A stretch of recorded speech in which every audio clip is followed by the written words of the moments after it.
Dieu soit loué, à lui soit la gloire, la puissance et la force. Nous allons prendre nos Bibles dans le livre des Actes des Apôtres, au chapitre 1er, du verset 9 au verset 14. Nous poursuivons la lecture du chapitre 2, verset 1 à 4, et après nous lirons le verset 14. Le titre du message de ce matin, c'est « Tous d'un commun accord ». Je lis dans la version de Second 21. Après avoir dit cela, ou dit ces choses, Jésus s'éleva dans les airs. Pendant qu'ils le regardaient, une nuée ou un nuage le cacha à leurs yeux. Et comme ils avaient les regards fixés vers le ciel pendant qu'ils s'en allaient, deux hommes habillés de blanc leur apparurent et dirent « Hommes de Galilée, pourquoi restez-vous à regarder le ciel? Ce Jésus qui a été enlevé au ciel du milieu de vous reviendra de la même manière que vous l'avez vu aller au ciel. » Alors ils retournèrent à Jérusalem, de la colline appelée le mont des Oliviers, qui est près de Jérusalem, à la distance d'1 kilomètre environ. Quand ils furent arrivés, ils montèrent à l'étage, dans la pièce où ils se tenaient d'ordinaire, la chambre haute. Il y avait là Pierre, Jean, Jacques, André, Philippe, Thomas, Barthélemy, Matthieu, Jacques, fils d'Alphée, Simon le Zélote, et Jude, fils de Jacques. Tous persévéraient d'un commun accord dans la prière avec les femmes, avec Marie, la mère de Jésus, et avec les frères de Jésus. Nous allons au chapitre 2.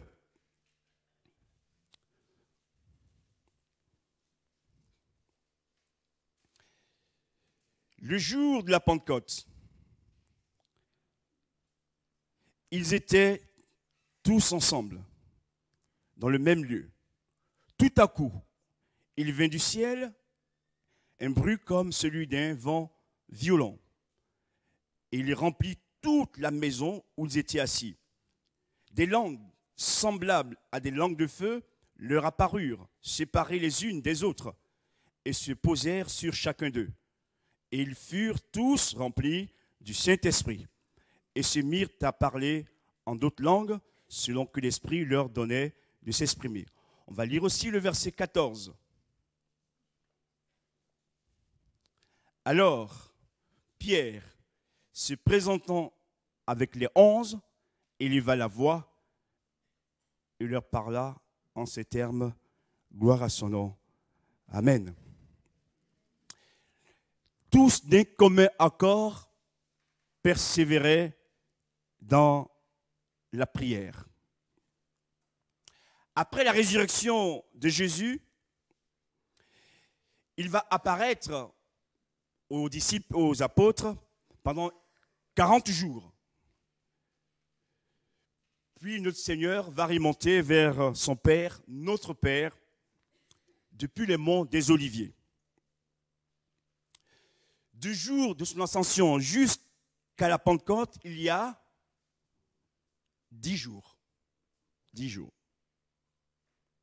Et pendant ces 10 jours, les apôtres et les disciples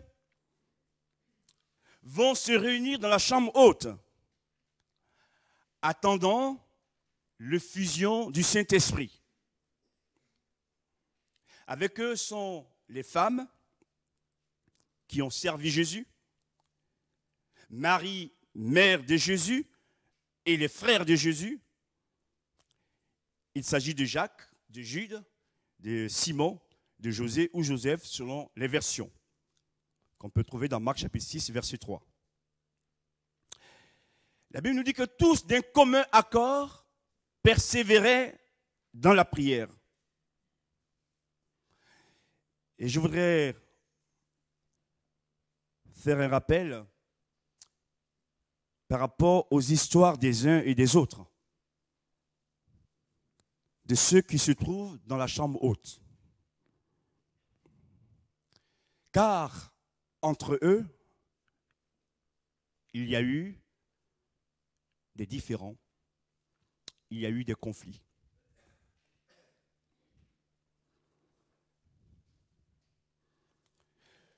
Le premier exemple, c'est Jacques et Jean, qu'on peut trouver dans Matthieu chapitre 20, versets 20 à 24, que la Bible appelle les fils du tonnerre. Un jour, leur maman se présente à Jésus avec ses fils et lui fait une demande. Elle dit ces paroles à Jésus: mes deux fils que voici, sois assis dans ton royaume, l'un à ta droite et l'autre à ta gauche. Il n'y a pas que 2 apôtres, il y a 12 apôtres.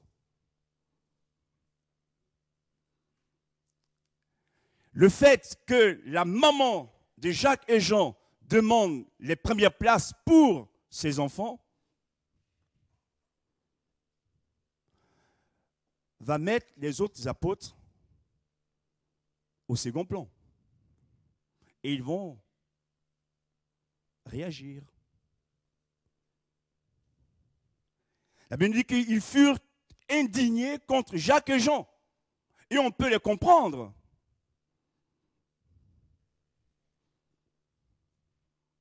Voilà donc une demande qui crée une crise au sein des 12.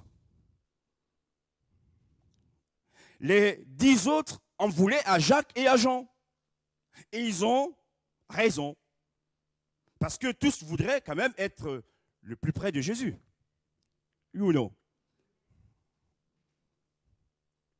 Pourquoi ce serait forcément Jacques et Jean? Et dans cette histoire, frères et sœurs, la Bible est tellement riche d'enseignements, d'images. Ils ne viennent pas tout seuls, ils viennent avec leur maman. Rien de nouveau sous le soleil. Et ce n'est même pas eux qui parlent, c'est la maman qui parle. Et ils étaient certains que Jésus allait dire oui. Et je vous passe en plus les détails. Pendant plusieurs jours, ils ont dû vraiment penser comment faire. Hein? Enfin. Les autres apôtres ont été profondément blessés. Voici des gens avec qui on est ensemble, on travaille, et puis ils se permettent de faire une telle demande, et nous on passe pour qui? Qui nous sommes-nous?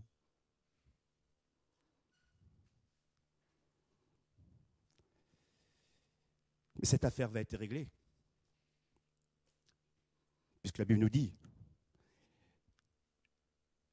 dans Actes chapitre 1er, verset 14, que tous, d'un commun accord, persévéraient dans la... Entre-temps, ils ont fait la paix. Ils se sont réconciliés.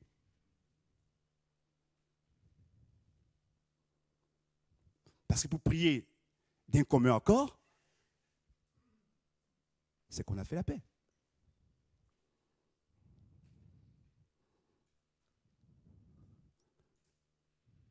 Je poursuis.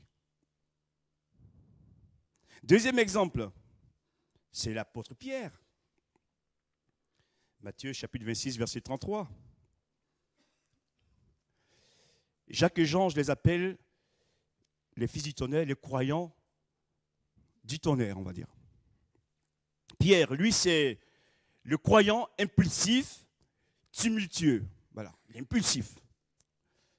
Et quand Jésus annonce sa prochaine mort et sa crucifixion, lui va dire ceci: quand tu serais pour tous une occasion de chute, tu ne le seras jamais pour moi. Et quand Pierre parle, les autres apôtres sont là aussi. Si vous décortiquez sa pensée, écoute Seigneur, nous sommes plusieurs à te suivre, il y a 12 apôtres, il y en a 11 qui vont te lâcher certainement, mais je suis le seul à ne pas te lâcher. Autrement dit, les 11 autres sont moins sûrs. Le plus sûr, c'est moi, Pierre. Mais quand les autres ont entendu cette prière, cette parole de Pierre, oui, ils ont été blessés. Parce que Pierre met en doute leur foi, leur confiance au Seigneur. Et Jésus va lui répondre. Mais que j'ai résumé ici.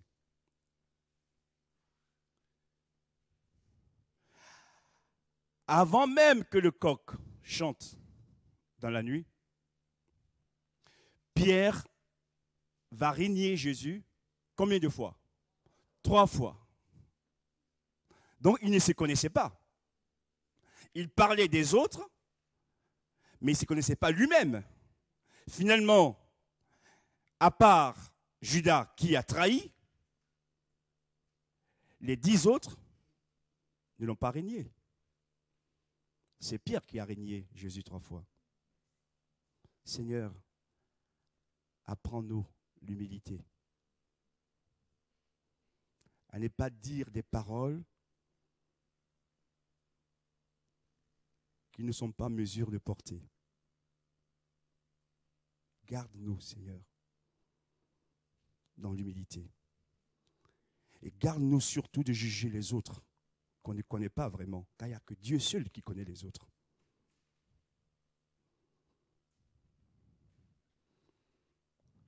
Et oui, Pierre. Pierre a fui. C'est pas grave. Sur les annonces, je vais prendre tout à l'heure. Pierre a régné le maître 3 fois.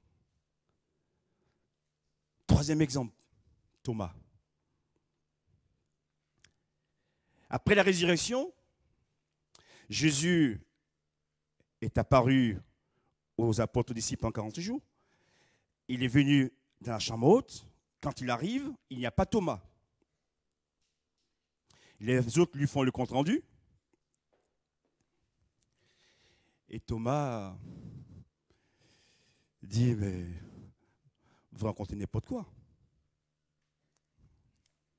Jean chapitre 20, versets 24 à 28. Et voilà ce qu'il va dire. Si je ne vois dans ses mains la marque des clous, et si je ne mets mon doigt dans la marque des clous, et si je ne mets ma main dans son côté, je ne croirai pas. Jésus est vraiment ressuscité. Jésus est apparu. Thomas ne l'a pas encore vu, mais lui, il ne croit pas. Alors Thomas, je pourrais dire, c'est le croyant ou le chrétien incrédule. Voilà. Et il y en a aussi au milieu de nous. Mais j'aimerais quand même dire ceci. 8 jours après, quand Jésus revient, il le voit et il croit à la résurrection. Et il fait cette belle confession, mon Seigneur et mon Dieu. Amen. Et ce que j'aimerais vous montrer, c'est que entre le temps du doute, où il n'a pas cru les paroles des autres, des jours sont passés, et après, Thomas a compris qu'il était dans l'erreur, et il a confessé son Seigneur. Au moment où il n'a pas cru, il met en doute les paroles des apôtres.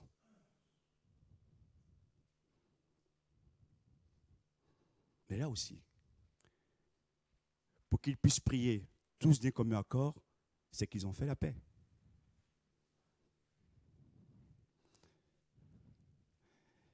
Et je voudrais aussi dire à certaines personnes,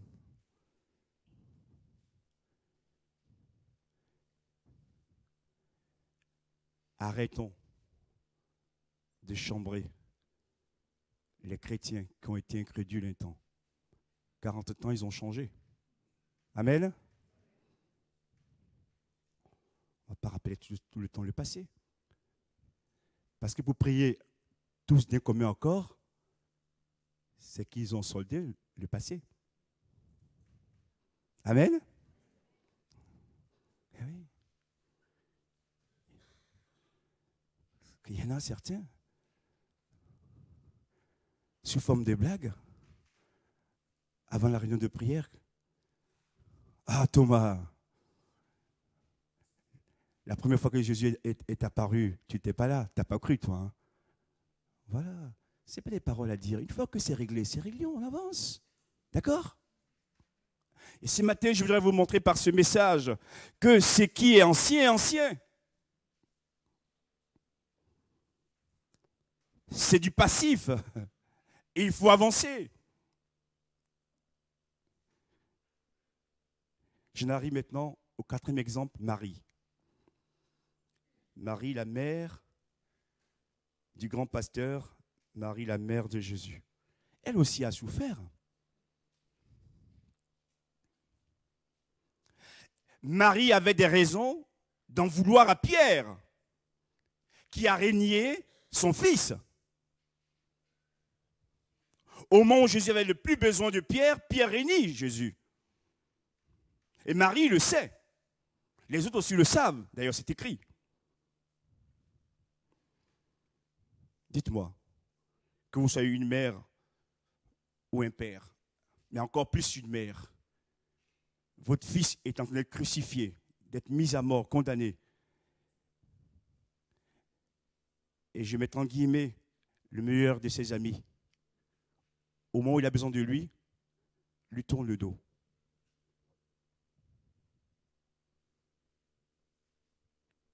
Qu'est-ce que vous ferez de cet ami, de votre fils? Certains diraient même, mais je le savais que ce Pierre n'était pas bon. Il ne fallait pas le prendre comme ami. Mais vous savez, il y a ceux qui savent toujours après.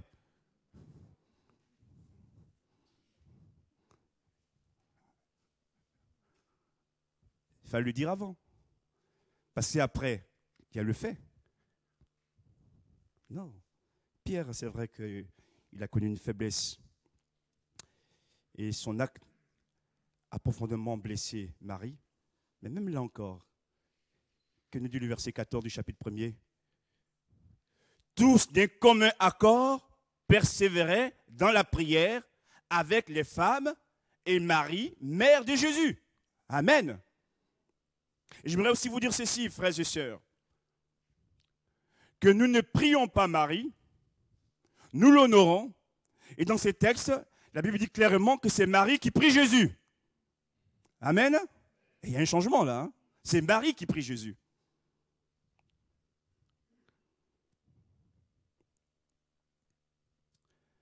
Elle pouvait également en vouloir aux autres apôtres qui ont tous abandonné Jésus, sauf Jean.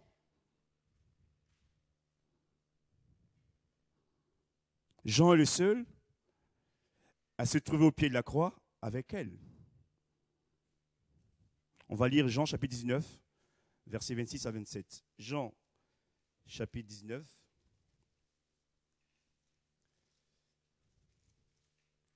Versets 26 à 27. Jésus, voyant sa mère et auprès d'elle le disciple qu'il aimait, dit à sa mère, « Femme, voilà ton fils. » Puis il dit au disciple, « Voilà ta mère. » Et dès ces moments, le disciple l'a pris chez lui.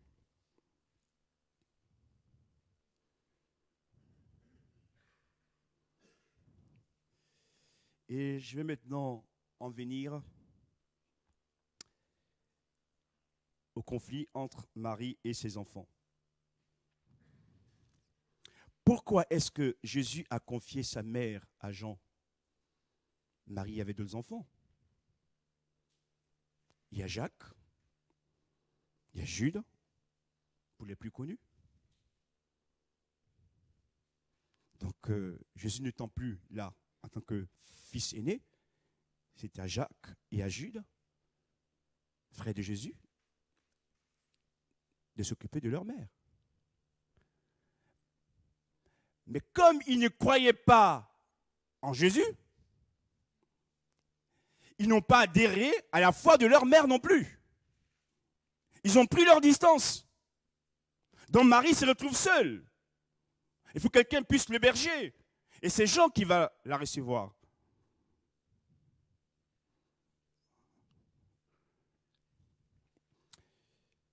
Mettez-vous à la place de Marie. Là aussi, au moment où elle a besoin d'être réconfortée, même ses propres fils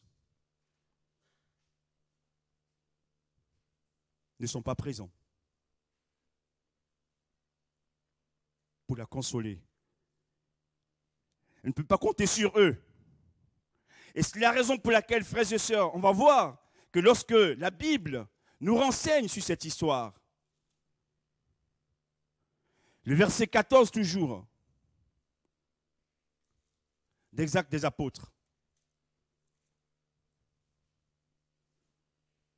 Tous d'un commun accord persévéraient dans la prière avec les femmes et Marie, mère de Jésus, et écoutez la suite, et avec les frères de Jésus. Entre-temps, ils se sont convertis après la résurrection de Jésus.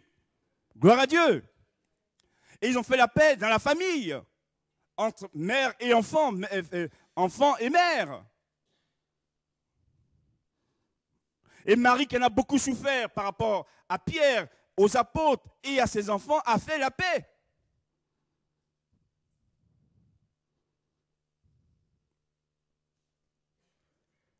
Cinquième exemple. Il s'agit des femmes qui ont été donc au tombeau le jour de la résurrection de Jésus. Luc chapitre 24, versets 9 à 11.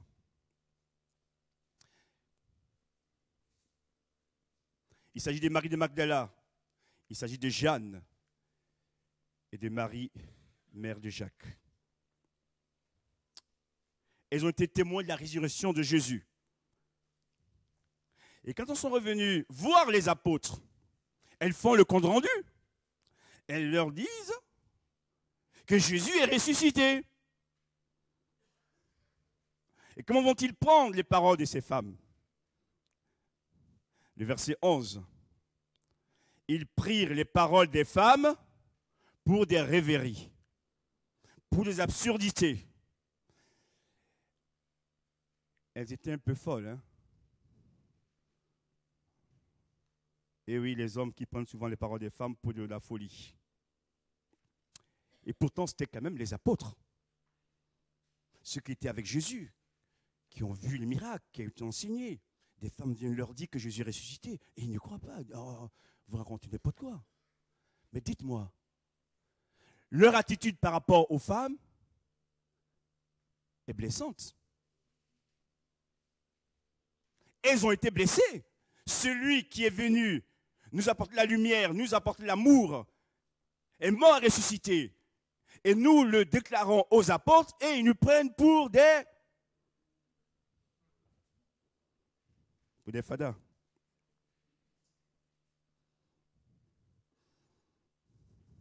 Pour des clowns avec des masques.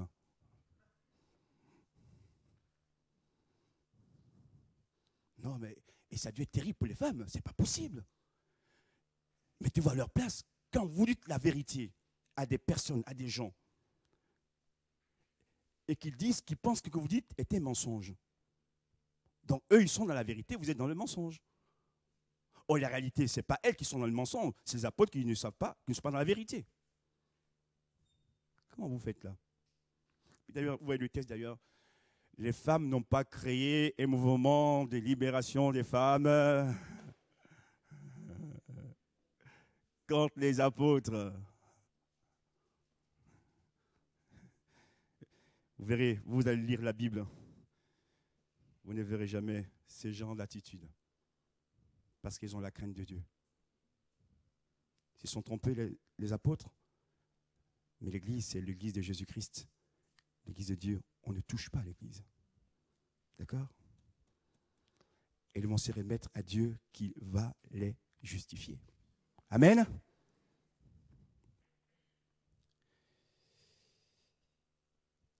J'ai sauté les versets 15 jusqu'au verset 26. Et là aussi, quand on se tourne les Écritures, quand on étudie la parole de Dieu, il y a toujours un message derrière. Voilé, mais Dieu nous l'éclaire pour aussi vous communiquer cette parole. Qu'est-ce qui se passe? Judas a trahi. Il s'est suicidé.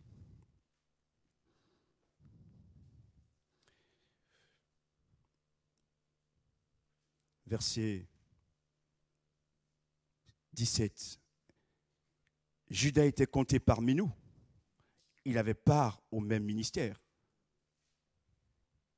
Verset 18. Cet homme, ayant acquis un champ avec le salaire du crime, est tombé, s'est rompu par le milieu du corps et toutes ses entrailles se sont répandues. On va aller plus loin, verset 21. Il faut donc que parmi ceux qui nous ont accompagnés tout le temps que le Seigneur Jésus a vécu avec nous, depuis le baptême de Jean jusqu'au jour où il a été enlevé, du milieu de nous, il y en ait un qui nous soit associé comme témoin de sa résurrection. Il faut donc remplacer Judas. Ils étaient 12. Un a trahi, s'est suicidé. Ils sont maintenant que 11. Il y a une forme de désordre là aussi. Et pour qu'ils aient la bénédiction, il faut que le nombre des 12 soit reconstitué. Il faut que le nombre du collège des 12 soit restauré. Et même au niveau du chiffre, Dieu nous parle. Avant la fusion du Saint-Esprit, il faut qu'il y ait 12 apôtres. 11 ne suffit pas. Et peut-être que ce matin, dans ce que tu es en train de faire, tu es à l'étage 11. Et pour que Dieu t'accorde la bénédiction, il faut que tu arrives au 12e étage. 11 escaliers, il faut un 12e. Il faut que le nombre soit complet pour que Dieu te bénisse. On ne peut pas laisser les désordres, même du chiffre, être au milieu de nous. Et Dieu, dans sa grâce, est en train de réparer les cœurs de chacun et de l'Église qui va naître à la Pentecôte. Et ils vont planter deux personnes, Joseph et Matthias. Et c'est Matthias qui va être choisi pour succéder à Judas. Matthias est associé aux autres apôtres. Lui, il est discret, parce qu'après, on ne parle plus de lui. C'est-on dit, parce qu'on ne parle plus de lui, ce n'était pas vraiment le choix de Dieu. Moi, je ne crois pas. Parce qu'il y en a certains au milieu de nous, même parmi les apôtres aussi, qui ont une caractéristique, c'est d'être discret. C'est une valeur être discret aussi. Ce n'est pas toujours faire du bruit qui compte. Il y a aussi le fait d'être discret. C'est un apôtre qui est discret. Et l'Esprit m'a montré cette réalité le concernant. Même si on ne cite pas son nom par ailleurs,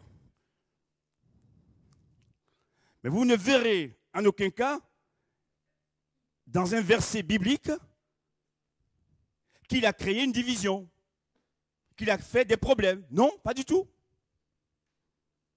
Vous mieux parfois être discret. Peut-être qu'on ne parle pas trop de vous, mais enfin, ne pas faire le mal à l'Église. Gloire à Dieu. Qu'on parle de vous à gauche, à droite, et puis vous faites du mal, c'est plus grave. Judas était connu. Comment il a fini? Comment il a fini?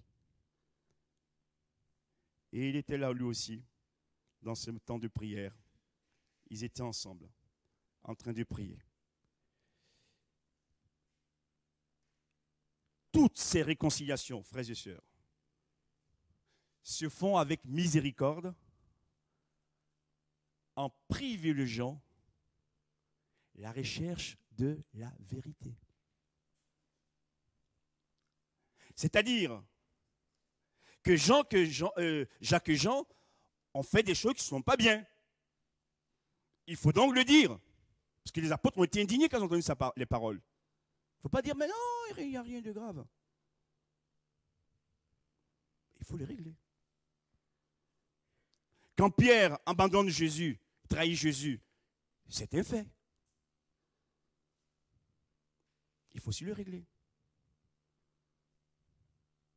Thomas, ses paroles aussi, qui n'a pas cru, il a fallu le régler aussi. Marie, avec les apôtres, il faut les régler. Marie, avec ses enfants, il faut les régler. Ce que j'ai envie de vous montrer, frères et sœurs, c'est quand on ne veut pas régler les choses. Avec les années, c'est des couches qu'on met dessus encore. Et plus qu'il y a des couches, nous créons des obstacles à l'action du Saint-Esprit. Dans l'Église, dans nos vies et dans nos familles.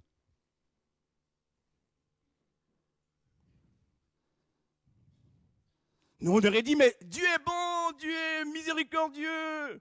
Alors,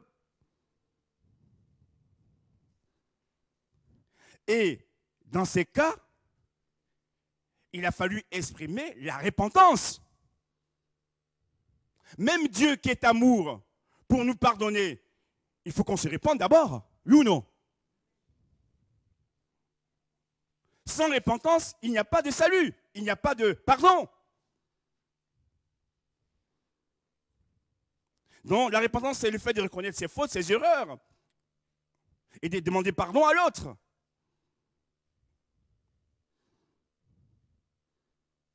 Toutes ces rencontres ou ces réconciliations sont faites avec miséricorde, dans l'amour et dans la vérité. Ce n'est pas que dans l'amour, mais amour et vérité. Et j'ai écrit cette pensée. Il ne suffit pas seulement de demander pardon à Dieu, mais aussi aux hommes qu'on a offensés.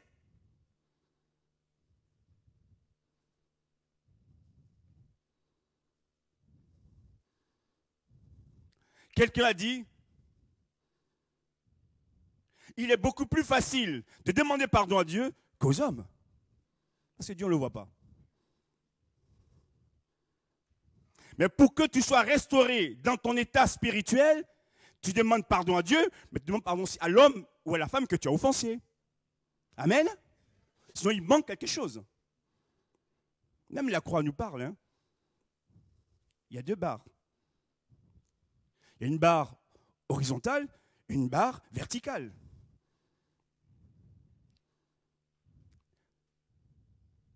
La barre verticale,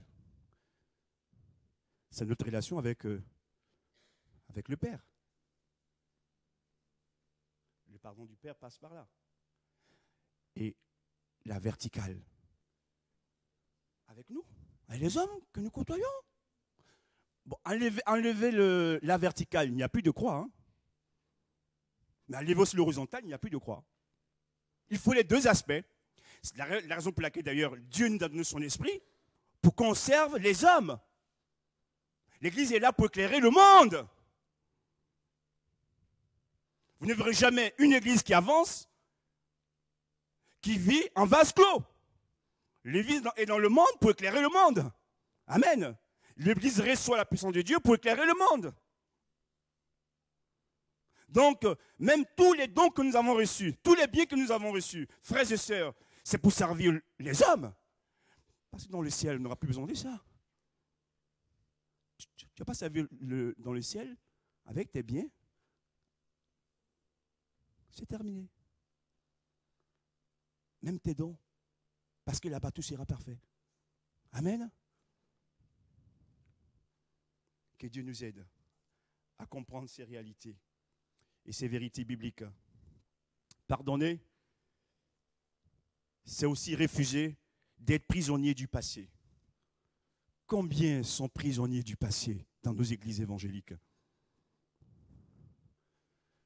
Même si vous pensez que vous avez raison sur certains faits, frères et sœurs, cela vous emprisonne. Et un prisonnier qui a des chaînes aux pieds ne peut pas avancer. Combien ont des chaînes aux pieds, on l'a chanté ce matin, libres de nos chaînes. Il y a des chaînes visibles et il y a des chaînes invisibles. Je ne parlerai pas ce matin des chaînes visibles, je parlerai des chaînes invisibles. Combien de chaînes invisibles sont encore sur nos pieds, qui nous empêchent d'avancer? Et on combat de faux combats. Seigneur, ce matin, aide-moi à ne pas laisser l'amertume, le ressentiment, toutes ces choses mauvaises détruire mon âme. Qu'elle soit libre, libérée pour toi, pour t'adorer et te servir. Amen.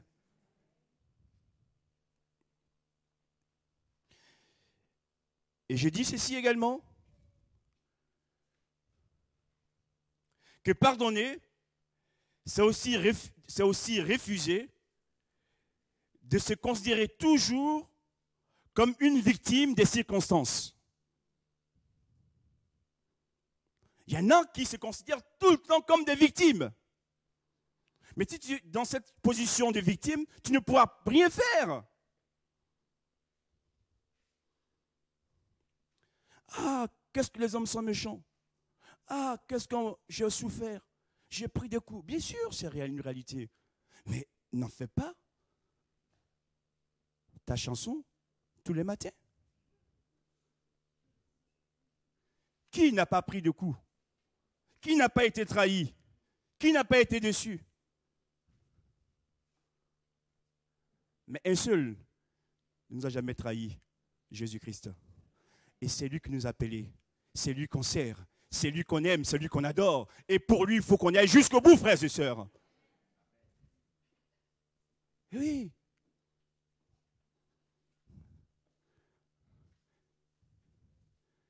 Avant de servir les hommes, il faut être connecté à Dieu.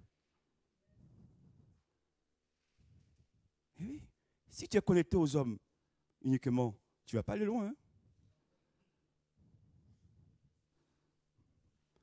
Même je dirais ceci. Si tu es seulement connecté à l'Église, tu n'iras pas loin non plus. La bonne connexion, c'est le Christ. Elle est dure.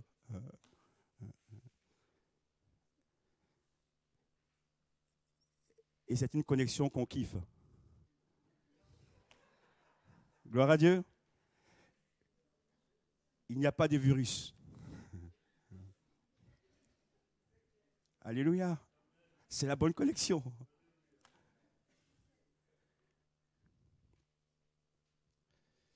Dans les relations interpersonnelles ou entre nous, entre les hommes, en dessous de la colère qu'on peut exprimer, se cache une douleur profonde.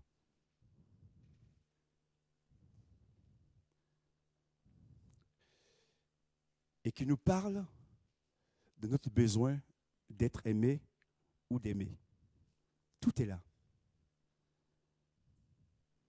Parce qu'il y a un manque de reconnaissance, on en souffre.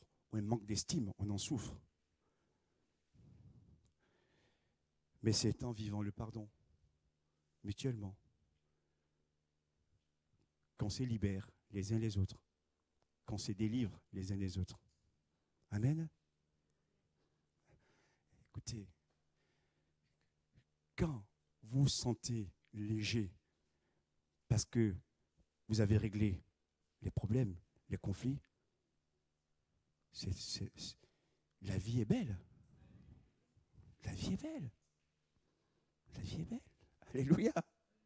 Gloire à Dieu. Donc c'est pour notre propre bien à nous. N'accumulons pas les couches. Ce matin, demandons à Dieu de nous aider. Et réglons les situations difficiles. Soyons courageux pour le faire. Il y a en chacun de nous, je finis bientôt, un désir profond de liberté.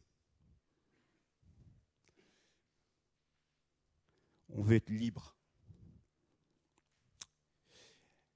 un profond désir de justice aussi, un profond désir de vérité, d'amour et de rencontre avec les autres. Mais tout cela doit se faire dans la transparence.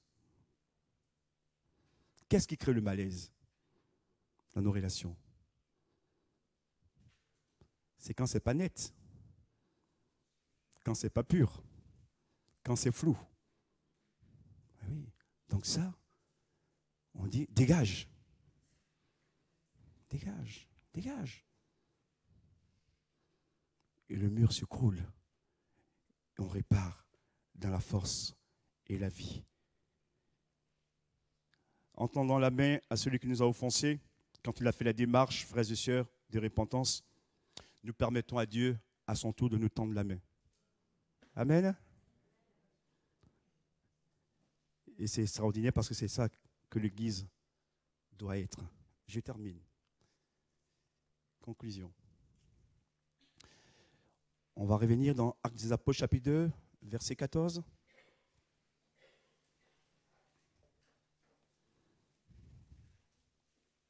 Alors Pierre, se présentant avec les 11, éleva la voix et leur parla en ces termes. Voici Pierre, qui aime toujours être le premier, être devant, qui parle parfois trop vite, et qui là a compris une chose, lorsque le Saint-Esprit est tombé sur chacun d'eux, il n'est plus seul à se lever, mais il se lève avec les 11 autres. Quelle image! Il sait que les autres aussi sont importants et qu'il a besoin des autres aussi.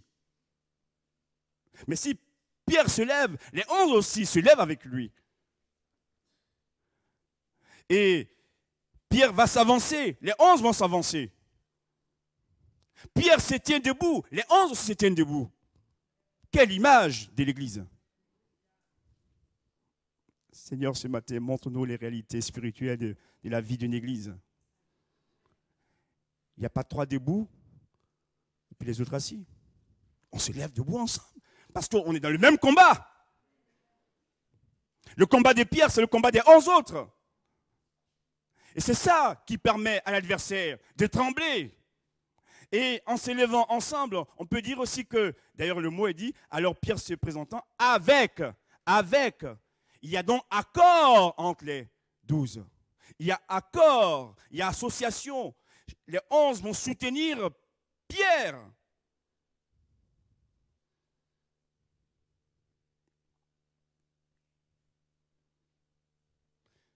Je reviens au chapitre 2. Parce qu'ils ont réglé les problèmes. Ils ont été vrais les uns vis-à-vis des autres. Le jour de la Pentecôte, 10 jours, 10e jour de la prière, l'Esprit est tombé sur quelques-uns. Sur tous. Parce qu'avant, tous ont réglé les problèmes. D'accord?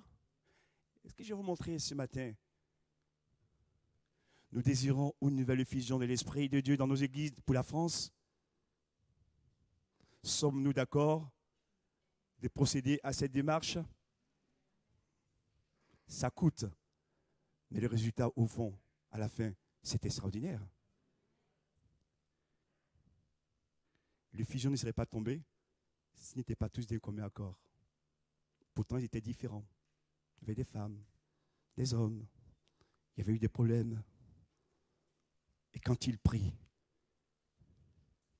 tous d'un commun accord. Et la Bible ajoute, ils persévéraient. Et 10 jours après, l'Esprit de Dieu est tombé sur eux. Alléluia. L'Esprit de Dieu qui veut à nouveau tomber sur nous. Pour une nouvelle effusion de l'Esprit dans nos églises, pour la France, frères et sœurs. Oh, ça peut coûter, ça peut faire mal. Mais tous ceux qui s'humilient devant Dieu, Dieu les élève. Amen. C'est le chemin de la vie. Je vous laisse ces versets que vous connaissez tous, parce que par cœur. le psaume 133. On lira le premier verset et le dernier verset. Qu'il est agréable, qu'il est doux pour des frères de demeurer ensemble. La fin du psaume 133. Car c'est là que l'Éternel envoie la vie pour l'éternité. Amen. Gloire à Dieu. C'est écrit clairement. Il n'y a pas d'autre moyen. Que Dieu nous aide. Que Dieu nous aide. Et qu'à lui revient toute la gloire.